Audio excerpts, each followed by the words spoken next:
We stepping out, seasonies tell us right. I'm saying I don't wanna come down from your love. We'll get lost together like we fly. Don't ever let me come down from your love.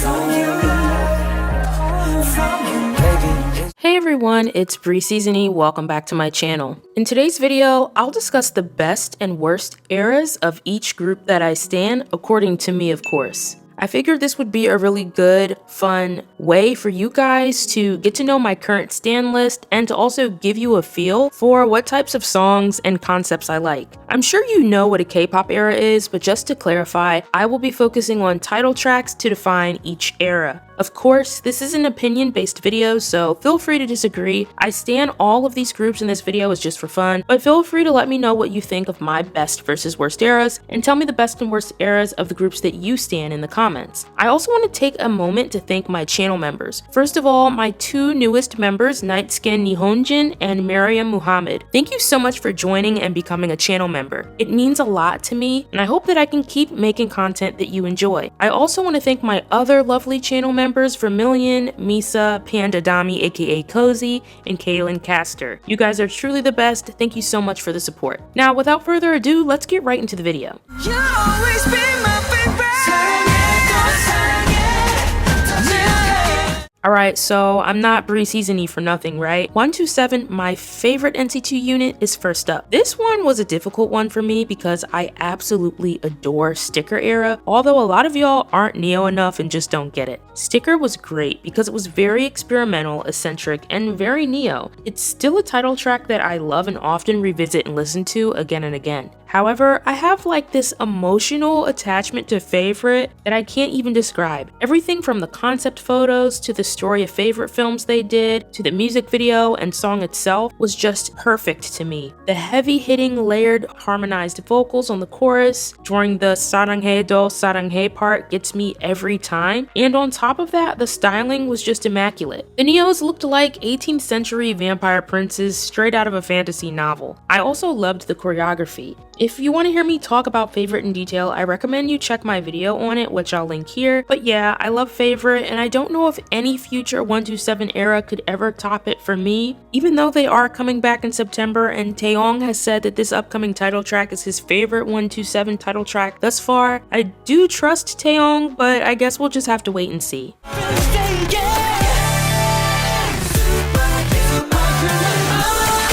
Superhuman. Yeah, shut up. I know this is a controversial take, and you can drag me if you want. I can take it, I promise. I know this is probably one of 127's most Neo, most iconic eras, but it's just never hit for me for some reason. And the thing is, I can't even begin to explain to you why. The instrumental and melody just annoy me for some reason. I don't like the chorus, I don't like the verses. In fact, there's only one part of this song that really scratches my brain just right, and it's this part here.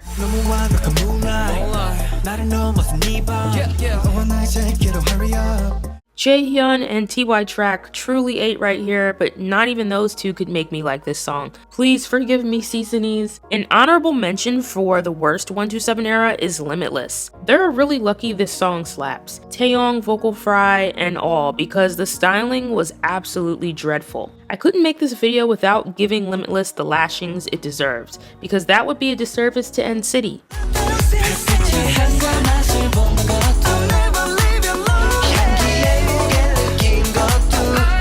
This was a no-brainer for me. If you watch my channel, you probably already know there was absolutely no way I was going to pick a SHINee era without Jonghyun. View is a refreshing deep house summer anthem that never gets old, and it will forever be one of my favorite SHINee releases and one of my favorite K-pop songs of all time. It's just feel-good music, and I think the lyrics that Jonghyun penned for this song are amazing. It's also from ATEEZ, which is my favorite SHINee album, pretty much tied with One of One. The choreography for View is also so fresh and fun, which is fitting for the song, and I can remember watching every stage when SHINee was promoting. View is timeless, and I think it will always be considered a legendary K-pop song that K-pop groups will continue to cover and reference in the future.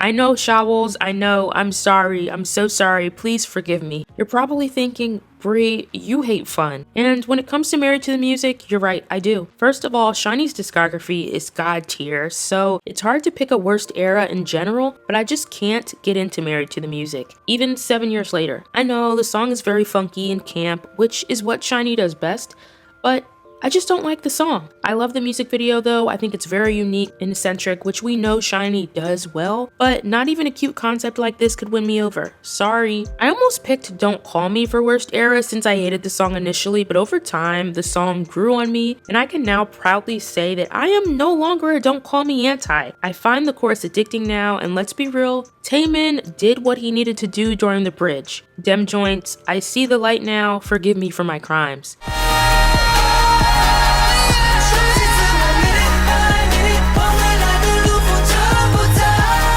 I didn't even have to think about this one. Turn Back Time, hands down. WayV did what needed to be done in this one. They gave us intergalactic rebels breaking out of a spaceship prison or whatever the hell they were doing in the music video, I don't know. The styling was amazing, it gave me all the punk rock vibes that I wanted to see, and it paired really well with the rock influences we got in the song, specifically during the dance break, which was incredible. I loved the references to time in both the track and the music video, such as the clever ticking sounds at the beginning of the song, and also the turning of the hands of the clock move and the choreography during the chorus. Overall, the choreography for this track is just to die for. 10 is amazing, but we already knew that. Xiaojun's high note during the bridge added 20 years to my lifespan. I seriously have nothing to complain about when it comes to Turn Back Time. So go stream and manifest a WayV comeback soon, besties.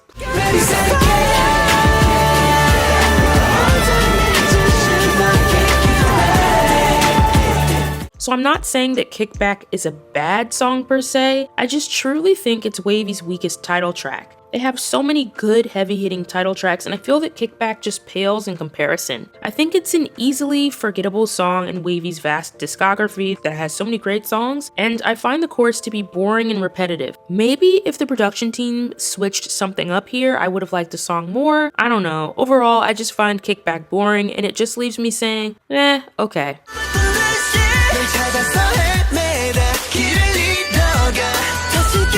Inception is just one for the books, what else can I say? It's one of my favorite title tracks in K-pop ever, not just from ATEEZ or just from 2020. Something about this song feels very fresh, but at the same time, very nostalgic. It definitely gives me all of the melodrama that is often associated with second-gen K-pop, and I truly love that. Inception just never gets old for me, and I still love watching ATEEZ's Inception performances to this day, 2 years later. It was just a flawless era, from the music video, concept, and styling. Everything was just on point. I would say Gorilla is a close second for best era for me. Maybe I still need to listen to it a bit more since it's still a fairly fresh new release, but I don't know. Something about Inception just hits different. I also loved how they drew inspiration from the movie Inception for the music video. Anyways, if you don't like Inception, please change and grow as a person.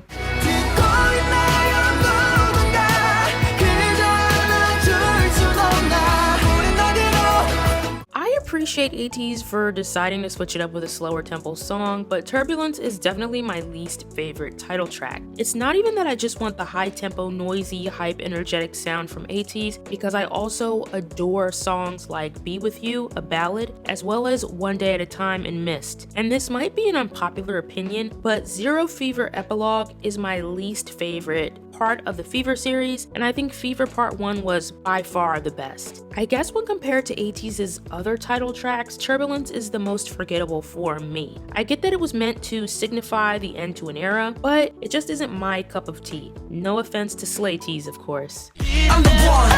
What you want, what you want, what you want.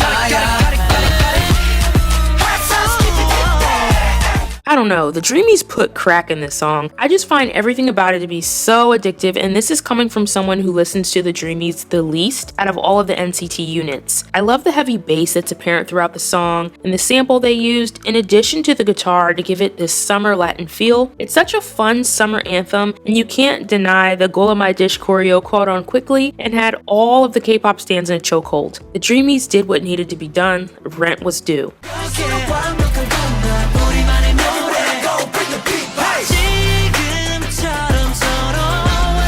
I thought glitch mode was my least favorite era at first, but then beatbox happened and I was truly confused. It's definitely not what I expected from the repackage, and I can definitely say I wasn't feeling it at all from first listen and immediately just gave up on the song. Something about beatbox gives me Disney original movie soundtrack, but not in a good way. It's a little too teen pop, too Justin Bieber early career for me. Nothing about the song was memorable or catchy in my opinion, although I will admit the music video is adorable. I mean, look at Jisung's smile here. Priceless.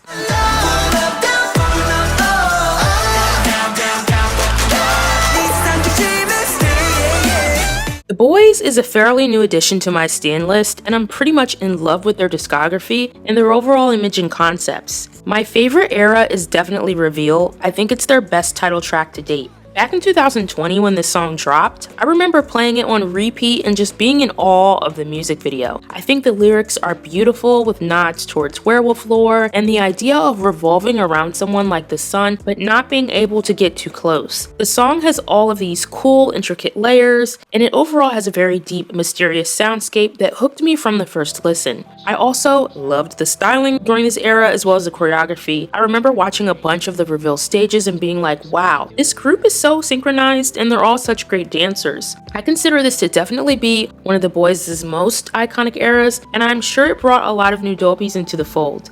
I seriously don't know why I didn't stand the BOYZ during Reveal era, but after watching Road to Kingdom Legendary War, I finally ended up joining the fandom. Everybody knows that she's the boss. Right feet out of my love. Turn her down. So She's the Boss was actually extremely hard for me to pick for worst era for the BOYZ because I honestly enjoy all of their title tracks. However, I ended up picking She's the Boss. I was really excited for this release because I absolutely adore Breaking Dawn, the BOYZ' other Japanese album. That album has some of my favorite tracks from the BOYZ in all of their discography, such as Breaking Dawn, which is the title track, Prism, and Hush. There are seriously no skips on the Breaking Dawn album. It's literally one of my favorite the BOYZ albums. So I guess I expected to get similar vibes from She's the Boss and was ultimately kind of let down. I watched the music video as soon as it dropped and the song is good, but for some reason it felt like something was missing. I loved the heavy hip-hop influences in the song, especially during the verses, but all in all the song kind of lost me during the pre-chorus and chorus. It just doesn't flow well in my opinion. Sunwoo rapping was amazing, Haknyeon rapping was life-changing, and the entire vocal line did what needed to be done, but even that wasn't enough for me. The music video has a lot of close-up shots and some shots of the BOYZ dancing, and although it was visually stunning, I also think it pales compared to the BOYZ' other music videos. For me, there was no clear storyline or anything really that set the music video apart from others. I guess what I'm saying is She's the Boss didn't impact me as much as the BOYZ' other releases. Honorable mention for best era is Sweet. I adore Sweet and it's definitely one of my favorite tracks from the BOYZ, but since it's a universe release and wasn't promoted, I decided not to consider it an era. But please go check out this summer bop if you haven't already. Open your eyes, 조용히 open your eyes. Open your eyes, 이제는 open your eyes. NCTU is NCT's rotational unit, but I couldn't skip it because y'all know NCTU has some bangers. The Seventh Sense is the best NCTU era. I will take no criticism. Not only is it their best era, but I also consider it to be one of the best debuts in K-pop history. I mean, rookies have no business dancing, singing, and rapping like NCTU did here. Mark was a teenager and was rapping like he'd been through 6 midlife crises like divorces, bankruptcy, and all. This part with Taeyong right here, 이 노래를 통해 읽혀지는 너의 꿈 긴장에서 깨어난 내 7번째 yeah, this was a moment. Even 10 rapped, and Jaehyun and Doyoung did what needed to be done vocally. I can even ignore the questionable styling and just focus on the amazing track and choreo. The Seventh Sense was truly ahead of its time. Beautiful.